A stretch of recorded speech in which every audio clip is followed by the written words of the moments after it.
নবী করিম সাল্লাল্লাহু আলাইহি সাল্লামের জীবনের এমন একটা ঘটনা কেন বেছে নেওয়া হলো হিজরতের সন গণনা করতে গিয়ে? তার জীবনে বদরের যুদ্ধ ছিল অনেক বড় সাফল্যের ঘটনা, তার জীবনে আরো অনেক বড় বড় মক্কা বিজয়ের ঘটনা ছিল, অনেক বড় সাফল্যের ঘটনা। সেই সমস্ত ঘটনাকে এক ধরে যদি করতো তাহলে তো আমাদের কাছে একটু ভালো লাগতো, যে হিজরি সন যখন আমরা বলতাম আমাদের সাফল্য কথা মনে ওঠে, আমরা অনেক গৌরবান্বিত হতাম, আমাদের ভালো লাগা কাজ করতো। এখন যখনই আমরা হিজরি সনের কথা বলি বা হিজরি সনের আলাপ উঠাই, তখনই আমাদের স্মৃতিপটে ভেসে ওঠে সেই প্রিয় নবী সাল্লাল্লাহু আলাইহি সাল্লামের করুণ চিত্র, হিজরতের আগে পরের যে ঘটনাগুলো, এগুলো কোনোটাই তো কাঙ্ক্ষিত বা সুখকর কোনো ঘটনা নয়। তাহলে এইরকম একটা দুঃখের বিষয়, এরকম একটা অনাকাঙ্ক্ষিত বিষয়কে কেন সন গণনার শুরু করা হলো? এই জায়গাতে আমরা যদি একটু বোঝার চেষ্টা করি বা একটু চিন্তা করি, একটু ভাবি যে হিজরত এই বিষয়টা আসলে কি, হিজরত আমাদেরকে কি দিয়েছে। আমরা তো খোলা চোখে দেখি যে নবী করিম সাল্লাল্লাহু আলাইহি সাল্লাম ঈমান এবং তাওহীদের কথা বলার কারণে মাতৃভূমি ছেড়ে তাকে চলে যেতে হয়েছে, তার স্বদেশ থেকে তাকে বের করে দেওয়া হয়েছে। আমরা তো এটাকে বাহ্যিকভাবে খোলা চোখে দেখে ব্যর্থতা মনে করি, কিন্তু সেটাই যে সাফল্যের সোপান ছিল, এবং সেখান থেকেই যে সাফল্যের শুরু হয়েছে, এবং সেখান থেকে যে ইতিহাসের মোড় নতুন করে নিতে শুরু করেছে, এবং সেই ঘটনা যে আমাদের জন্য নানাবিধ শিক্ষা বহন করে, সেই জিনিসটা আজকে আমরা আলাপ করতে চাই।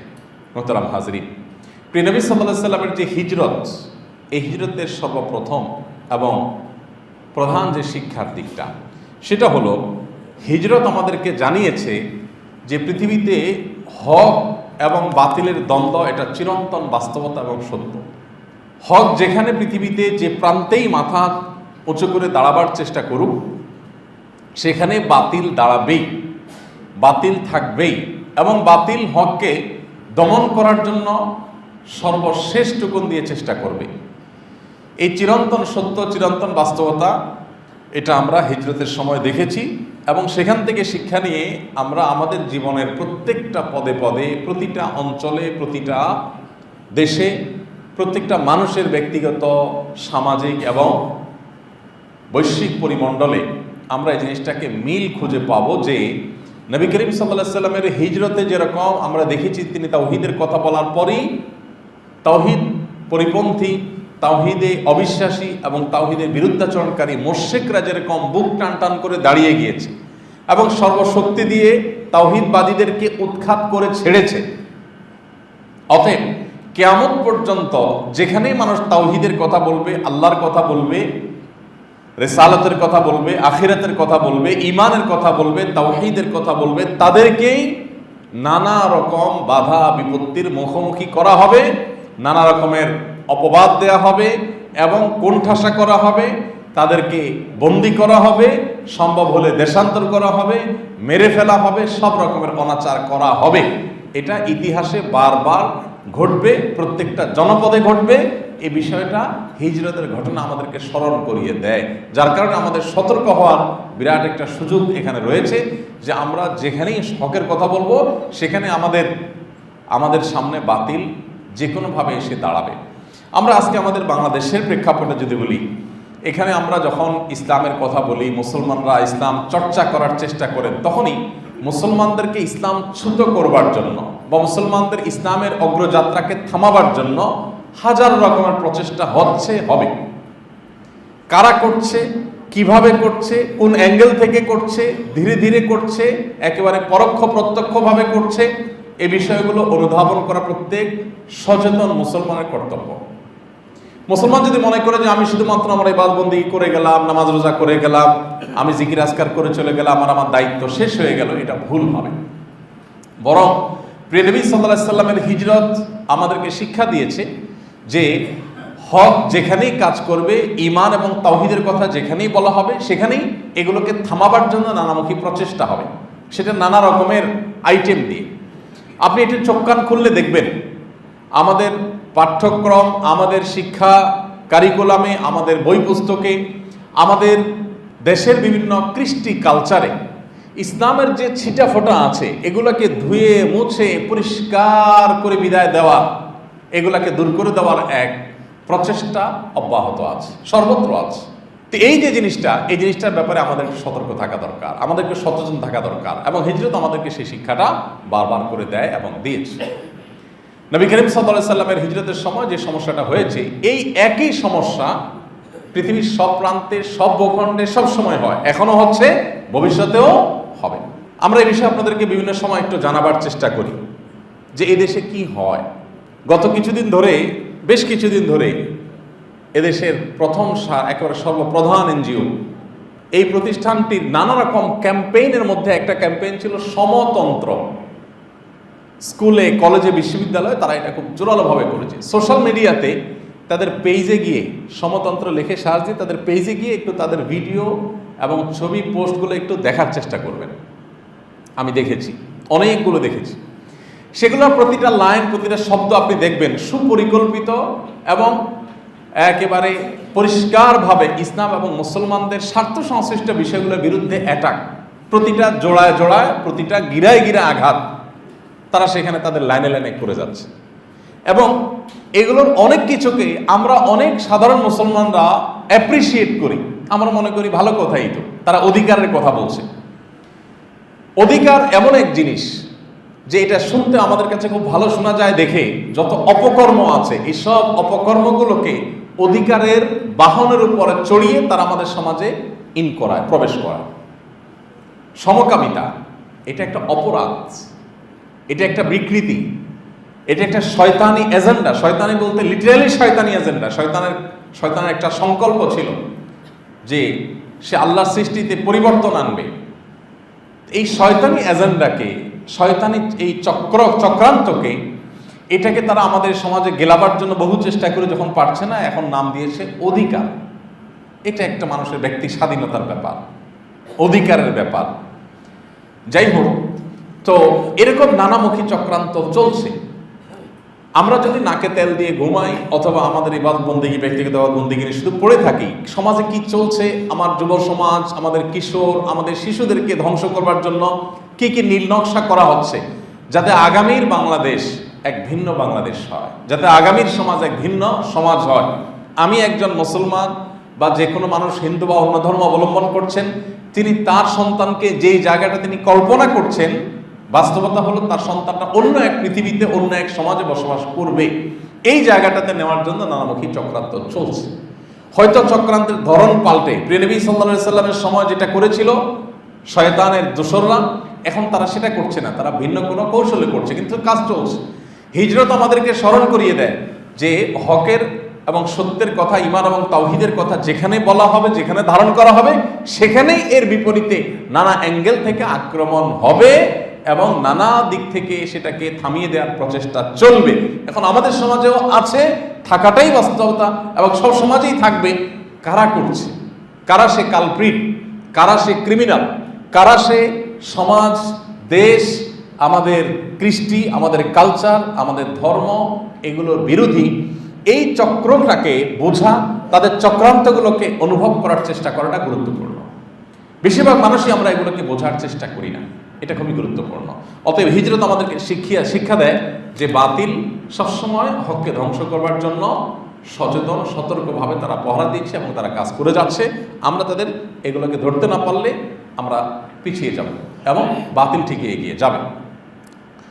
হিজরতের দ্বিতীয় শিক্ষার বিষয় হলো, হিজরত আমাদেরকে কোরআন কারীমের একটা আয়াতের কথা বারবার স্মরণ করিয়ে দেয়। সেটি হলো ইন্না মাআল উসরি ইউসরা, নিশ্চয়ই কঠিনের পরেই সহজ হয়। সময় যখন খুব কষ্টকর থাকে, খুব কঠিন যায়, তখন ইমানদারের জন্য একটা বিরাট বড় সান্ত্বনার বিষয় হলো এই কঠিন সময়ের পরে আল্লাহ তাআলা সহজ সময়টা দেন, খারাপ সময়ের পরে আল্লাহ তাআলা ভালো সময়টা দেন। হিজরতের সময় যখন প্রিয় নবী সাল্লাল্লাহু আলাইহি সাল্লাম মক্কা ছেড়ে মদিনায় চলে যাচ্ছেন, রাতের অন্ধকারে নানা রকমের কৌশল করে ধরা পড়ে যাবেন সে ভয় থেকে, সে আতঙ্ক থেকে বহু রকমের প্ল্যান প্রোগ্রাম করে তাকে বের হতে হয়েছে। এরকম পলায়নপর একটা পরিস্থিতিতে যখন মুসলমানরা, তাওহীদবাদীরা, যে নিজের ভূখণ্ড থেকে কোনো রকম আত্মগোপন করে লুকিয়ে ছাপিয়ে বের হয়ে চলে যেতে পারাটা যেখানে জীবনের একমাত্র অবলম্বন, সেই রকম পরিস্থিতিতে মুসলমানরা আবার কামব্যাক করবে, এবং সেটা মাত্র কয়েক বছরের ব্যবধানে, 6-7 বছরের ব্যবধানে মাত্র মুসলমানরা আবার সেখানে কামব্যাক করবে। এবং শুধু ব্যাক করবেই না, সেখানে এসে সেই এলাকাকে তাদের কর্তলগত করবে, তারা সেটাকে বিজয় করবে এবং সেটা তাদের হস্তগত হবে, স্বাধীন করবে সেটাকে, নিজের মাতৃভূমিকে। এটা মানুষ কল্পনাও করেনি। আমরা কেউ তখনকার প্রথম চিত্রটা চিন্তা করলে মনে করব জানে বাঁচতে পারলেই তো বেশি, আবার উল্টা এই মাতৃভূমি দখল করবে, এটার বিজয় করবে এবং এটার দখলদারিত্ব বুঝে নিয়ে, এটার কর্তৃত্ব বুঝে নিয়ে স্বাধীনতা অর্জন করবে, এটা তো চিন্তাই করা যেত না। কিন্তু আমরা দেখলাম মাত্র 6-7 বছর ব্যবধানে সেটা হয়েছে। এবং নবী করিম সাল্লাল্লাহু আলাইহি ওয়াসাল্লাম হিজরত করে যাওয়ার পর বয়ঃসন্ধির বছরের শুরুর দিকে নবী করিম সাল্লাল্লাহু আলাইহি ওয়াসাল্লামকে আল্লাহ তাআলা একটা স্বপ্ন দেখিয়েছেন। সেই স্বপ্ন ছিল তিনি মক্কায় গিয়েছেন, বীরের বেশে সেখানে উমরা করছেন সাহাবীদেরকে সাথে নিয়ে। আল্লাহ সুবহানাহু ওয়া তাআলা সেই প্রসঙ্গে কোরআনে বলেছেন, লাকাদ সাদাকাল্লাহু রাসূলাহু রুইয়া বিল হাক্কি লাতাদখুলুন্নাল মাসজিদাল হারামা ইনশাআল্লাহু আমিনিনা মুহাল্লিকিনা রুউসাহুম ওয়া মুকাসসিরিনা লা তাখাফুন ফাআলিমা মা লাম তা'লামু ওয়াজআলা মিন দুনি যালিকা ফাতহান করিবা। সূরা ফাতহের আয়াতে আল্লাহ তাআলা বলছেন যে রাসূল যে স্বপ্ন দেখেছেন যে তিনি মক্কায় আসবেন, এসে মক্কা বিজয় করবেন, বীরের বেশে সেখানে প্রবেশ করবেন, উমরা সম্পাদন করবেন, এই বিষয়টা সত্যই দেখেছেন। নবীরা কখনো মিথ্যা স্বপ্ন দেখেন না, তাদের স্বপ্ন সত্য হয়। অতএব তিনি মক্কা বিজয় করবেন, এটা সত্য, আল্লাহ জানিয়ে দিলেন। শুধু তাই নয়, আল্লাহ আয়াতের শেষে ইন্টারেস্টিং কথা বললেন, ফালিমা মা লাম তা'লামু, তোমরা তো জানো নবী সাল্লাল্লাহু আলাইহি ওয়াসাল্লাম স্বপ্ন দেখেছেন মক্কায় গিয়ে উমরা করছেন, কেউ চুল চাচ্ছেন, কেউ চুল ছোট করছেন, তোমরাও সেটার জন্য অপেক্ষা করছো, আনন্দিত হচ্ছ যে মক্কায় গিয়ে উমরা করতে পারলে এটাই ব্যাপার। অনেক বছর মাতৃভূমিতে গিয়ে আল্লাহর ঘরে গিয়ে উমরা করার সুযোগটা দিচ্ছে না মক্কার মুশরিকরা, সেটা পাইলেই তোমরা খুশি। কিন্তু তোমরা জানো না শুধু এটুকুর মধ্যেই সীমাবদ্ধ নয়, ফালিমা মা লাম তা'লামু, আল্লাহ তাআলা জানেন তোমরা যা জানো না। কি সেটা? ওয়াজআলা মিন দুনি যালিকা ফাতহান করিবা, এই তোমাদের উমরা সম্পাদন, মক্কায় প্রবেশের সুযোগ, এটার পরপরই খুব দ্রুততম সময়ে তোমাদেরকে আল্লাহ তাআলা মহা বিজয় দিবেন। এটা তোমরা জানো না, আল্লাহ জানেন। এই আয়াতে তখনই বলা হয়েছে। আমরা জানি হুদায়বিয়ার ঘটনা, যারা পড়ার সুযোগ হয়েছে তারা জানি নবী করিম সাল্লাল্লাহু আলাইহি ওয়াসাল্লামের সাথে সাহাবীরা যখন হুদায়বিয়া পর্যন্ত গেলেন এই স্বপ্ন দেখার পর, মক্কায় ঢুকতেই পারেন নাই। উমরা তো পরের কথা, মক্কা বিজয় তো আরো দূরের কথা। তখনকার যে দৃশ্য ছিল সেটা মন খারাপ হওয়ার মতো দৃশ্য। চুক্তি হলো সন্ধি, এই সন্ধি চুক্তিতে সবগুলো পয়েন্টই মুসলমানদের বিরুদ্ধে এবং মক্কার মুশরিকদের পক্ষে। নবী সাল্লাল্লাহু আলাইহি ওয়াসাল্লাম সেগুলো সবগুলাকে হ্যাঁ হ্যাঁ করে গেলেন, হ্যাঁ ঠিক আছে, তোমরা যেভাবে বলো ওকে, রাজি আমরা। এরপরে মক্কাতে প্রবেশ করতে পারলেই না, উল্টো ফেরত আসলেন। আল্লাহ তাআলা ওই আয়াতের মধ্যেই বলছেন যে অচিরেই আল্লাহ তাআলা তোমাদেরকে বিজয় দান করবেন, এটা আল্লাহ তাআলা জানেন, তোমরা জানো না। এখানে আমরা দেখতে পাচ্ছি গ্লানি, এখানে আমরা দেখতে পাচ্ছি অপমান, এখানে আমরা দেখতে পাচ্ছি ব্যর্থতা, এখানে আমরা দেখতে পাচ্ছি যে এহরাম করে সাহাবীরা গেছেন উমরা করতে, সেখানে উমরা করা তো দূর কি বাত, হুদায়বিয়া থেকে ফেরত চলে আসতে হচ্ছে। আর আল্লাহ বলছেন যে অচিরেই তোমাদেরকে আল্লাহ তাআলা বিজয় দিবেন, মক্কা বিজয় হবে। বিষয়টা বাহ্যিকভাবে মনে হচ্ছে না যে পুরাই উল্টা, কিভাবে সম্ভব?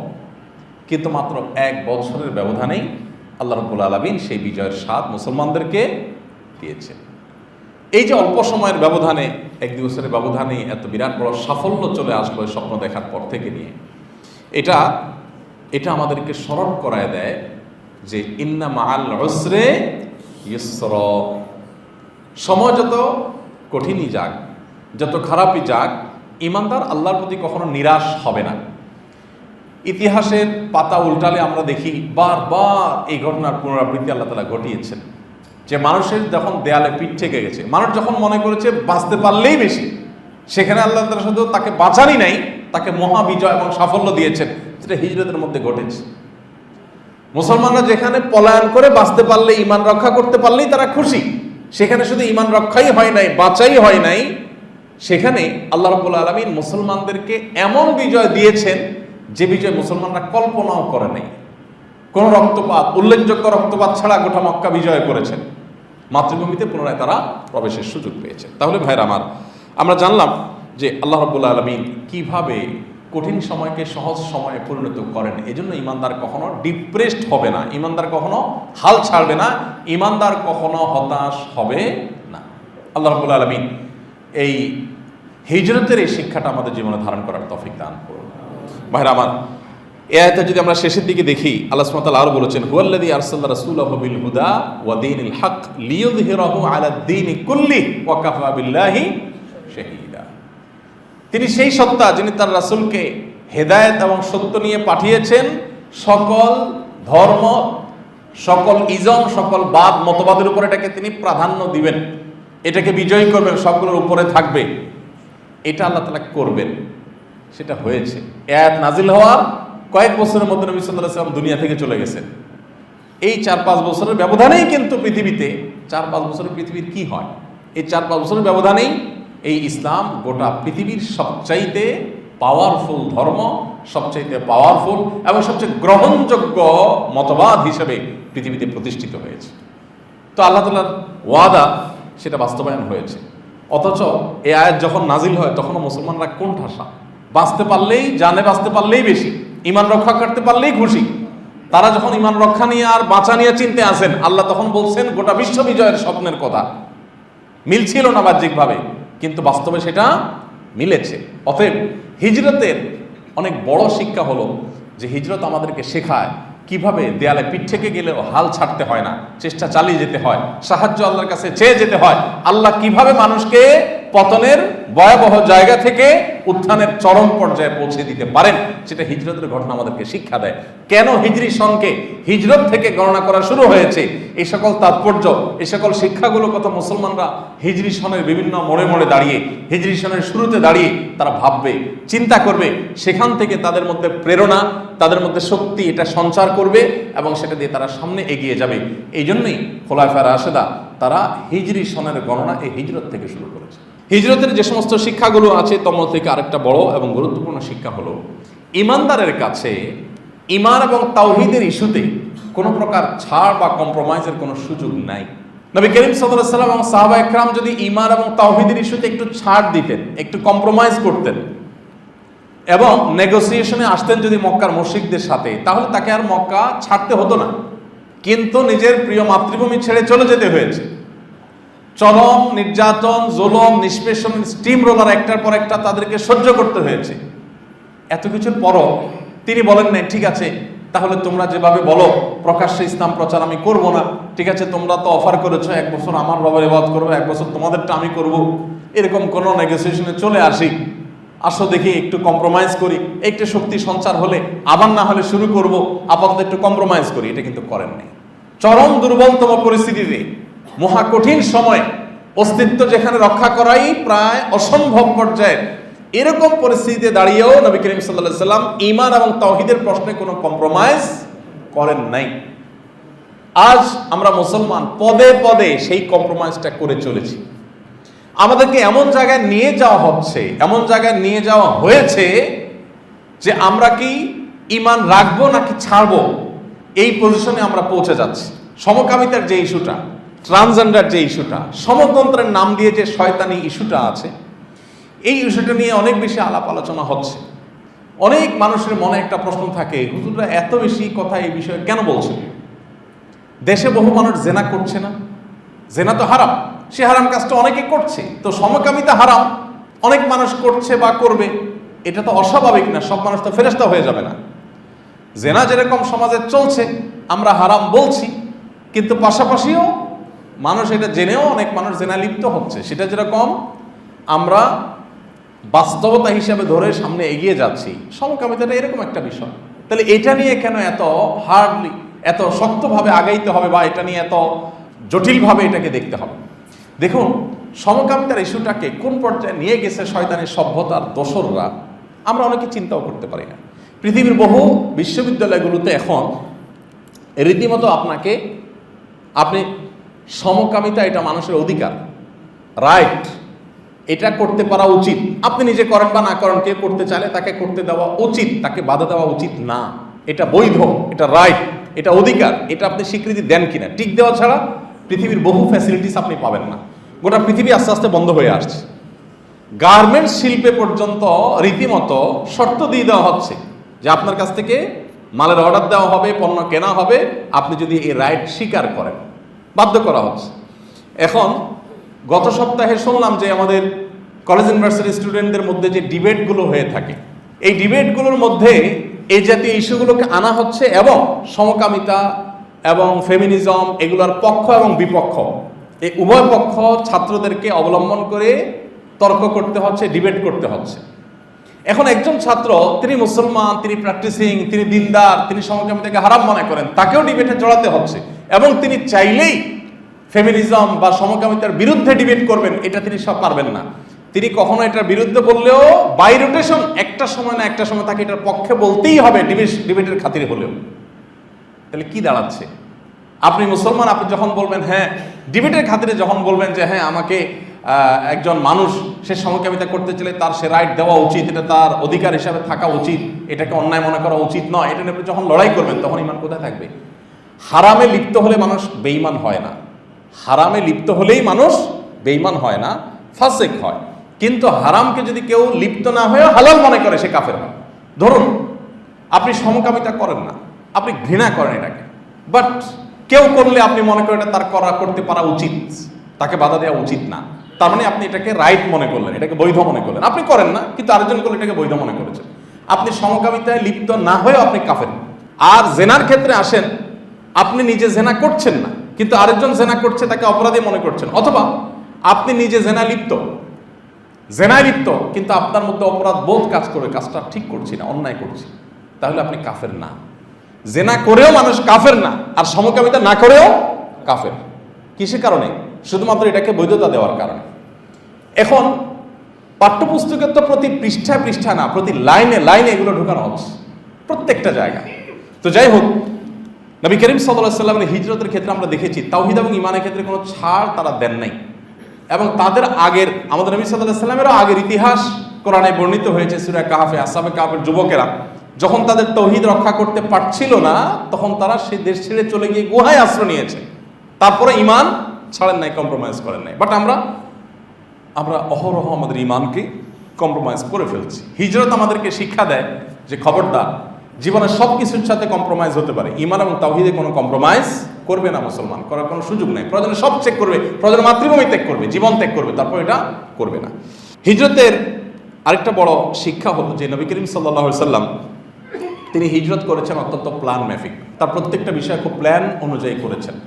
হিজরতের যে সুনিপুণ পরিকল্পনা, এখান থেকে বোঝা যায় যে ইমানদার শুধুমাত্র আল্লাহ তাআলা করে দিবেন এটা বলে বসে থাকবে না, তার শক্তির সবটুকুন ব্যয় করে তার টার্গেট, তার পরিকল্পনা এটাকে সে বাস্তবায়ন করার জন্য চেষ্টা করবে এবং সুনিপুণভাবে করবে।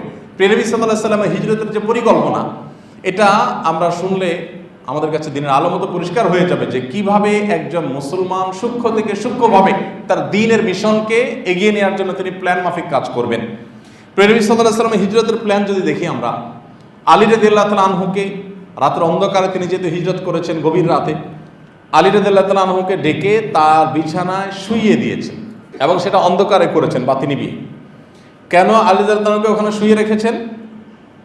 যাতে করে মক্কার মুশরিকরা যারা নবী সাল্লাল্লাহু আলাইহি ওয়াসাল্লামকে খুব নিবিড়ভাবে পর্যবেক্ষণ করছিল, অবজার্ভ করছিল যে তার গতিবিধি কি, তারা অনুমান করছিল তিনি মক্কা ছেড়ে হয়তো চলে যাবেন, কখন চলে যান, দিনের বেলা তো তাদের চোখের সামনে থাকবে, রাতের বেলা চলে যান কিনা। যারা এই পর্যবেক্ষণটা করছিল তারা নবী সাল্লাল্লাহু আলাইহি ওয়াসাল্লামের গৃহ বা তার শয়ন কক্ষ এটার দিকে যদি তারা নজরদারি করে, তারা দেখবে যে বিছানায় কেউ না কেউ আছে। কে আছে এটা তো আর অন্ধকারে কাছে যেয়ে দেখা ছাড়া সম্ভব হবে না।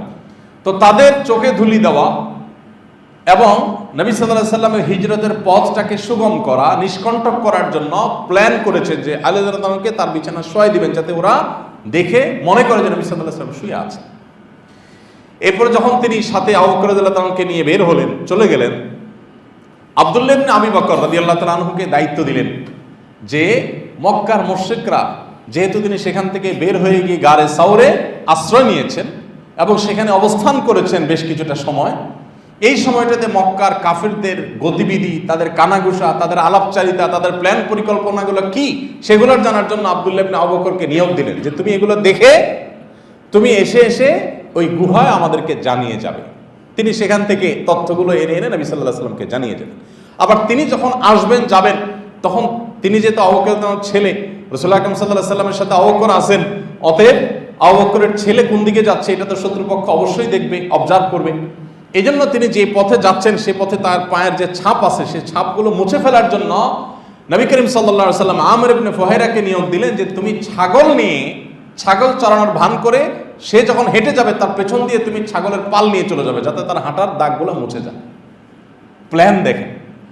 এরপর আব্দুল্লাহ ইবনে উরাইকিতকে দায়িত্ব দিলেন নবী সাল্লাল্লাহু আলাইহি ওয়াসাল্লাম যে মদিনার যে কমন পথ আছে সে পথে যদি আমরা যাই তাহলে তো ওরা টের পেয়ে যাবে, ধরে ফেলবে। এই জন্য মদিনার যত রকমের পথ আছে সব জানো, তুমি আমাদেরকে গাইড করো এবং সেক্ষেত্রে আমাদের হেল্প করো। তাকে সেখানে নিয়োগ দিবে। আবার এদিকে আসমা বিনতে আবি বকর রাদিয়াল্লাহু তাআলা আনহু, আবু বকর রাদিয়াল্লাহু তাআলা আনহুর মেয়ে আসমা রাদিয়াল্লাহু তাআলা তাকে দায়িত্ব দিলেন ক্যাটারিং এর। যেই সময়টাতে কয়দিন যে আমরা গুহায় থাকবো, আমাদের খাবার দাবার প্রস্তুত করে যিনি জাতুন তাকায়েন তিনি যাতে খাবারগুলো সরবরাহ করেন। এইভাবে সুনিপুণভাবে পরিকল্পনা করে হিজরতের কাজটা করেছেন। তাহলে আমরা দেখেছি যে 1400 বছর আগেও, 1450 বছর আগেও প্রিয় নবী সাল্লাল্লাহু আলাইহি ওয়াসাল্লাম হিজরতের যে পরিকল্পনা করেছেন সেটা ছিল এতটাই সুনিপুণ, সেটা ছিল এতটাই পরিকল্পিত যে আজকাল আমরা সেটা হয়তো কল্পনাও করতে পারি না। ইমানদার হিসাবে আমরা যদি মনে করি আল্লাহর কাজ আল্লাহই তো করে দিবে, তাহলে এই ঘটনা থেকে আমাদের শিক্ষার বিষয় আছে যে এটা আমাদের ভুল হবে। বরং একজন মুসলমান হিসাবে আমার শক্তি সামর্থ্যের সবটুকুন ব্যয় করে তারপরে এবার আল্লাহর উপর তাওয়াক্কুল করতে হবে, এবং নবী সাল্লাল্লাহু আলাইহি ওয়াসাল্লাম সেটা করেছেন। এই জন্য হিজরতের আরেকটা বড় শিক্ষা হলো আল্লাহর উপর তাওয়াক্কুল করা। দেখুন আবু বকর রাদিয়াল্লাহু তাআলা সহ তিনি যখন গুহায় আশ্রয় নিলেন গারে সৌরে, মক্কা মদিনা গেলে আমরা সবাই গারে সৌরে যাওয়ার চেষ্টা করি, যদিও গারে সৌর পর্যন্ত উঠা যায় না, অনেক উঁচু জায়গাতে, পাহাড়টার নিচ পর্যন্ত আমরা যাই প্রায় সবাই। নবী করিম সাল্লাল্লাহু আলাইহি ওয়াসাল্লাম এই জায়গাতে যখন আবু বকরের সাথে আছেন, শত্রুপক্ষ এসে গেছে, গর্তের উপরে দাঁড়িয়ে আছে, নিচের দিকে তাকালেই দেখতে পাবে, সব দেখছে কিন্তু ওরা নিচের দিকে তাকাচ্ছে না। আবু বকর রাদিয়াল্লাহু তাআলা যখন ভয় পেয়ে গেলেন যে এখন তো আমরা ধরা পড়েই যাব, তখন নবী সাল্লাল্লাহু আলাইহি ওয়াসাল্লাম অত্যন্ত দৃঢ়তার সাথে বলেছিলেন ইন্নাল্লাহা মা'ানা, আল্লাহ তাআলা আমাদের সাথে আছেন, তোমার টেনশনের কোনো কারণ নেই। লা তাহজান ইন্নাল্লাহা মা'ানা, নো টেনশন, কোনো টেনশনের কারণ নেই, আল্লাহ দেখছেন সবকিছু। আল্লাহর উপরে আস্থা রাখো, নির্ভর থাকো। কিভাবে তাওয়াক্কুল করতে হয় সেটা শিক্ষা নবী সাল্লাল্লাহু আলাইহি ওয়াসাল্লাম দিলেন হিজরত থেকে।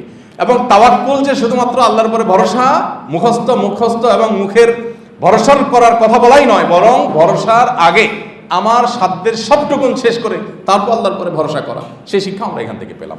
হিজরত এভাবে আমাদেরকে শিক্ষা দিয়েছে কিভাবে আত্মত্যাগ করতে হয়। নবী সাল্লাল্লাহু আলাইহি ওয়াসাল্লাম যখন নবুয়ত প্রাপ্ত হয়েছেন, নবুয়তের দায়িত্ব যখন বুঝে পেয়েছেন, নবী সাল্লাল্লাহু আলাইহি ওয়াসাল্লামকে তখন তার আগে যখন তিনি শৈশবে সফরে গিয়েছেন দূরে সিরিয়াতে, তখন তাকে যখন পাদ্রী দেখে বলল যে তোমার তো এই অবস্থা হবে, এবং তিনি যখন ইসলামের দায়িত্ব বুঝে পাওয়ার পর, নবুয়তের দায়িত্ব বুঝে পাওয়ার পর খাদিজা রাদিয়াল্লাহু তাআলা আনহা যখন তাকে নিয়ে গেলেন তার অত্যন্ত জ্ঞানী এবং অত্যন্ত নিকটজন একজন মুরব্বীর কাছে, তখন তিনি যখন নবী সাল্লাল্লাহু আলাইহি ওয়াসাল্লামকে বলছিলেন যে তোমাকে তো এই কথা বলার পর, ইসলামের কথা বলার পর এখানে তো তারা থাকতে দিবে না, এই দেশে তোমার দেশে তোমাকে রাখবে না এরা, তখন নবী সাল্লাল্লাহু আলাইহি ওয়াসাল্লাম আশ্চর্য হয়ে বলেছিলেন আওয়া মুখরিজিয়াহুম, আমাকে কি আমার জাতি বের করে দিবে এই দেশ থেকে? কি বলেন? মানে এত আস্থা ছিল মক্কার মানুষের প্রতি যে তারা আমাকে বের করে দিবে, নবী সাল্লাল্লাহু আলাইহি ওয়াসাল্লাম চিন্তাও করতে পারছিলেন না, কিন্তু শেষ পর্যন্ত সেটা হয়েছে। কি পরিমাণ আত্মত্যাগ তাকে করতে হয়েছে, তার সাহাবীদেরকে করতে হয়েছে, হিজরতের শুরু থেকে শেষ পর্যন্ত সবগুলো ঘটনা আমরা পর্যালোচনা করলে দেখব যে দিনের আলোর মতো সেটা পরিষ্কার। অতএব ভাইরা আমার, আমাদের হিজরতের এই ঘটনা কেন হিজরি সন গণনা, এটা মূল সূত্র। এখান থেকে কেন হিজরি সন গণনা শুরু হয়েছে, কারণ এটা আমাদের বহুবিধ শিক্ষা দেয়, এটার সাথে অনেক তাৎপর্য জড়িয়ে আছে, এটার সাথে অনেক ইতিহাস, অনেক শিক্ষা জড়িয়ে আছে, যেগুলো আমাদেরকে সবসময় সঠিক পথে পরিচালিত হতে সাহায্য করবে, উদ্বুদ্ধ করবে। সেজন্য হিজরতের এই ঘটনাগুলো, হিজরতের এই শিক্ষাগুলো, তাৎপর্যগুলো আমাদের প্রত্যেকটা সময়, প্রতিটা বছর ক্ষণে ক্ষণে আমাদের স্মরণ রাখা উচিত। এখন মদিনা থেকে, মক্কা থেকে হিজরত করে মদিনা আসার আর সুযোগ নেই। লা হিজরতা বাদাল ফাতহ, নবী সাল্লাল্লাহু আলাইহি ওয়াসাল্লাম বলেছেন মক্কা বিজয়ের পর আর কোনো হিজরতের অপশন নাই। কিন্তু যে অপশনটা আছে সেটা কি? সেটা হলো নবী সাল্লাল্লাহু আলাইহি ওয়াসাল্লাম বলেছেন বুখারী মুসলিম হাদিসে, ওয়াল মুহাজিরু মান হাজারা মানাহাল্লাহু আনহু, যে ব্যক্তি আল্লাহর নিষিদ্ধ এবং হারাম বিষয় থেকে বিরত থাকে সেই হলো প্রকৃত হিজরতকারী। আমরা এখন আল্লাহর জন্য আমাদের প্রিয়জন, বন্ধুবান্ধব ব্যবসা বাণিজ্য, মুনাফা, টাকা পয়সা সব কিছু আমরা ত্যাগ করব। এটাই হলো আমাদের জন্য হিজরত এবং হিজরতের মর্যাদা এনে দিবে। হিজরত মানেই হলো ত্যাগ। মুসলমান আল্লাহর জন্য স্যাক্রিফাইস এবং ত্যাগ শিখবে, সেই শিক্ষাটা মূলত হিজরত আমাদেরকে দিয়েছে। আল্লাহ রাব্বুল আলামিন জীবনের প্রত্যেকটা পদে পদে হিজরতের এই শিক্ষাগুলো আমাদের জীবনে ধারণ করার তৌফিক দান করুন। জাযাকুমুল্লাহ খাইর। বুঝার তৌফিক।